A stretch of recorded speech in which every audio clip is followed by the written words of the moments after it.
joined here in the studio by Jarosław Włodarczyk, International Association of Press Clubs, as well as by Bogusław Chrabota, Editor-in-Chief of Rzeczpospolita newspaper. Welcome to you both. Welcome to the program. Thank you. All right. Well, so I'll start. Let me ask you about the details of what actually ensued, right? So what powers will this new entity, STVR, have that the national broadcaster, RTVS, did not have? Why is it so problematic? What will they be able to do? Mr. Włodarczyk, if you could say, start. It's not a question of power, but it's a question of who will rule it. And the public broadcaster in Slovakia will be politicized, will be governed directly by politicians or with direct influence. And of course, this accuses of biases. It's a standard procedure in every authoritarian country or country which is stepping into the authoritarianism, that politicians are saying bias, which means media are independent and criticizing and watching politicians. That's the point. And we already seen it in Hungary. We've seen it past years in Poland, in many countries in the region, in Serbia. And it's very symptomatic that it's always somehow connected with politicians who are sympathizing with Russia. It was in Germany. Now Prime Minister Fico, who is openly pro-Russian and I wouldn't say anti-European Union, but very skeptical. Now he's taking this action. Georgia the same. So we should be very careful what is happening, and this is inside in the heart of European Union. It's against any standards of the press freedom, and particularly in the right of the citizens to be informed, to access to information, and it will limit the press freedom in Slovakia for sure. On that subject, Mr. Chrabota, to you, I mean, you as also a journalist, someone who very much is connected to this issue, observing this in our region, it is concerning. We've just also heard an assessment here, also an interesting point about it's exactly happening those countries where there is a pro-Russian slant. We had already comments by European Commission Vice President Vera Jourova about this earlier. Some months ago, there was already protest. Is there any way that this is going to be rescinded? Is there going to be pressure now from the European Union in the next months? Is this temporary, or is this now the new future for Slovakia? I think it's a new future for Slovakia. I'm not very familiar with public TV system in Slovakia, but for sure I know that this change will direct this television into full party, not state control. Because the system that Fico forces in Slovakia is similar to Orban's type of ruling in Hungary. So we have a similar situation in parallel. And that's not a matter of being pro or anti-Russians. The problem of authoritarian rules in Europe, and Slovakia faces this problem for a long time. The critical date, as you know probably, was 18th of 2018, February, the assassination of Mr. Jan Kuciak, the free journalist who was making some investigations against the state and the Fico government. He was killed, and after his death, there were massive demonstrations in Bratislava and all over the country. And we thought, in fact, that after this criterion, the situation in Slovakia will change dramatically, and we'll have a chance to see free media down the. As you know, the state television is not the only one. We have independent commercial television, Markiza, and some pretty good newspapers like Pravda or SME, which is our twin company for Rzeczpospolita. And the position of Slovakia on the index of press freedom was not very low. It was last year, 2024, the number 29. So not very bad, but definitely after this attack on public television, after these changes, after demonstration we see in Bratislava, after protest, etc., the position of Slovakia will drop dramatically down, I think, 10, maybe 20, 25 points. Yeah. And, Go ahead. Oh, okay. Of course, the new president, Peter Pellegrini, will for sure not veto the bill. However, there are some external checks, I believe. The European Union has the Media Freedom Act. Also, the German Journalists Association actually called on the European Commission to do something to introduce the rule of law proceedings against Slovakia. So, do you think that this could bring any visible results? Will this work, Mr. Włodarczyk? On one hand, it will, because European Commission will investigate that issue and probably will start the procedure of the breaking the rule of law, which may have very far consequences. On the other hand, as an example of Hungary and Poland previously, it will not happen very quickly. Meanwhile, the reality of democracy, the value of freedom will decrease definitely in Slovakia. So we cannot expect, on the other hand, very quick reaction from European Commission and what European Union in general, what could do. It will not conquer country and free press. And also what Bogusław Chrabota started to say, the attack, this is the start. This is not the end. And private media, private television stations and other newspapers and all the media system soon will be attacked, will be under huge pressure, because this is the natural way how authoritarian politicians are working. So, and European Union exactly understands it, the issue. So, for sure there will be steps, not very quick, not very effective, although in the long term they will work. Mm-hmm. Because this is one of the fundamental pillars of European Union, the freedom of press and citizens' right to be informed. Without it, democracy is shrinking, the space of democracy, the power of democracy. We cannot make fair decisions during elections when we don't have access to independent journalism and free media. But at the same time, we have, unfortunately, bad examples next door. I mean, Hungary has been curtailing this for quite some time. I mean, now we're looking at Slovakia. I mean, this is something new in terms of this broadcaster, and this doesn't happen overnight. And I'm just wondering, a question to both of you, maybe we'll start with Mr. Chrabota on this. How much of a, let's say, impact did social media have of this? And we were warning about disinformation, about all this access, especially very much with a pro-Kremlin slant for months already, before that Slovakian election, already possibly over a couple of years. I mean, this is, I think, part of the problem. How much did that contribute to now this reaction we have today, and how do we stem it? How do we undo it, if at all? Social media, like Lord Vader, have two faces, bad face and good face. On the one hand, Russians and anti-democratic forces uses social media to attack freedom and democracy and independence. From the other hand, that's a space for independence. And I think that the Polish case of last 8 years and Hungarian case shows that social media are this instrument that are able to control and change powers. I mean, a case of Peter Magyar, the new oppositioner, getting, let's say, 35% of support in Hungary, means that social media can work for democracy. Coming back to Union, I think Commission and European Union institutions, they have not very much effective or efficient instruments to return countries like Poland, Hungary, and Slovak into the freedom of press. That's what we see in Hungary. But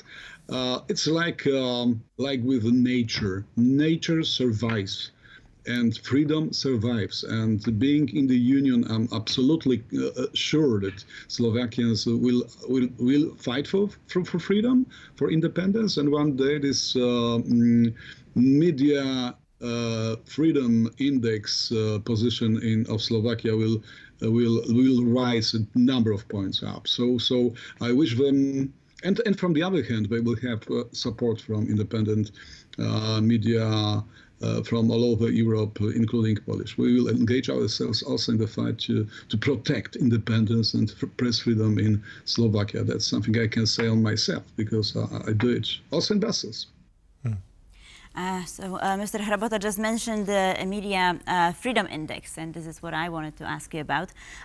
So how does Poland fare? How do other countries fare? What are the leaders, and who is the least free? I'll get back to this question, but let me answer the first one about the social media. I slightly don't agree with Bogusław Chrabota, because what I believe, there are not too many positive effects of social media, and the polarization made in Poland, in Hungary, and in Slovakia, and in other countries, and also the distribution of Russian disinformation. 90% of disinformation worldwide is coming from Russia. So we can say it's a vehicle for Russian disinformation, social media now. And they're not too much social and not media at all. That's like a guinea pig, which is not a pig. The freedom index is decreasing in general, globally. Politicians from all over the world, from Donald Trump in the US, politicians, maybe not in Australia or New Zealand, or not necessarily in Nordic countries in Europe, but there are exceptions. But in general, the situation of media is decreasing, mostly because societies don't value independent journalism, because now everybody thinks he's a journalist, because he's using social media, and that's very dangerous. And I don't see too many positive or optimistic signs that this situation could be better. Fortunately, we are in Europe, and European Union understands the situation very well. So what you mentioned, the Press Freedom Act, etc., will strengthen journalism. Although the social media or big tech or GAFA, however we call it, they suck up most of the money from the media market, and it's very difficult to make independent journalism without money. And now also AI will change and make situation probably even worse, because we will see that new technology from Google will give us a summary of the stolen or licensed text without links to the media, without links to the sources, or very small, tiny, in the bottom where it came from. Therefore, we will not be able to directly read news, and as media consumers, we are rather lazy. Let's talk about media consumption as well, because I think this is important to ask. And we're looking very much at the figures now of who consumes this kind of information, how they consume it, right? If we're looking at the typical, let's say, a standard viewer, maybe in Slovakia and Poland might be the same, it's probably a certain type of demographic, right? Are these young people, older people? It's not just everyone's watching national broadcasts. I think that's probably an issue that many national broadcasters are facing around not just Central Europe, but around the globe.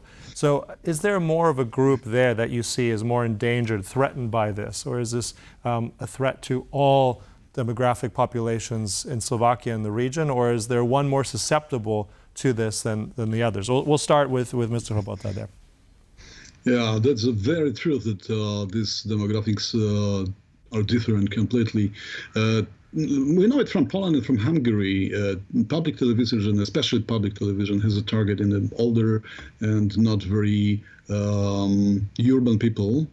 They are getting much higher ratings in small cities, in villages, and the typical target is between 55 and 75. That's an electorate of anti-democrats and populists like Fico, Kaczynski, or Orban. And this group is going dramatically down. So I think that the influence coming from public TV and generally from television is weaker and weaker. So I think that the balance goes to internet, not only socials that are very important, but also to professional game players that we have pretty professional in Poland, like Onet, WP, and others. And also we, as traditional titles and media, we transform completely our active policy, because we put every penny for digital development, and we are stronger and stronger in internet day by day. So that's natural competition between demographic groups, between types of media, between commercial and public publishers and broadcasters. And I'm much more optimistic than Jarosław, my friend and colleague, says. And I believe that the future is in professional media, and that's something we strongly support and will lobby for in Brussels, to have a protection, to have a fair competition with big IT giants, and they're on the right way. So people are not so stupid, we think. You know, they are of course manipulated, cheated by trolls and by these companies who or states who offer the hybrid war. But people are not stupid. People finally will take a choice of truth, I believe. Maybe I'm too optimistic, but that's really what I think. Well, we need a bit of optimism, I think, always. Right, and Mr. Włodarczyk, what is your take on that? Yeah, for sure we've got that in common with Bogusław, that we believe in professional journalism and in quality journalism. And I know that it's much more infected younger people, under 30, let's say, which is the growing group of voters, because younger generation is much more addicted to the screens in general, let's say. We don't have enough media literacy or critical thinking learning in schools all over Europe. In Central Eastern Europe, not at all. In Western countries, there is a quite good package in France, in Belgium, although in Germany, in Nordic countries, beautiful, although even the best media literacy education in Finland, and at the end of the day, populists won elections. So it's making the situation that even that, it's not protecting us, it's not vaccinating from disinformation. And in Poland, for instance, the best on internet is Konfederacja, which is far-right party, similar to AfD or Marie Le Pen movement, and they are really wonderful on internet. They've got a foundation with gaming company, the biggest gaming online company in Poland. They are micro-targeting, doing great job, great from their perspective, and slowly increasing their influence on Polish politics. And it's not looked very, very optimistic from my perspective, because we journalists, we need a space to present, to achieve audience. And unfortunately, big tech plus disinformation is cutting our links between journalists and viewers, listeners, readers. So it's the hell of work we should do as journalists, a lot of work by European Commission or politicians worldwide, and the number of predators against the media is growing. So it's really not the best time for societies and for democracy. And we as journalists, we have to do a lot to protect the normally working world, normally from our perspective, with our rights, freedoms, including free press and access to information. So it's a job that requires vigilance. As journalists ourselves, we thank you, and it's something we continue to try to do, speak the truth to everybody, everywhere. Right? That's right. Jarosław Włodarczyk, International Association of Press Clubs, Thank you. Bogusław Chrabota, Editor-in-Chief Rzeczpospolita, were our guests. Thank you Thanks very much. Thanks a lot.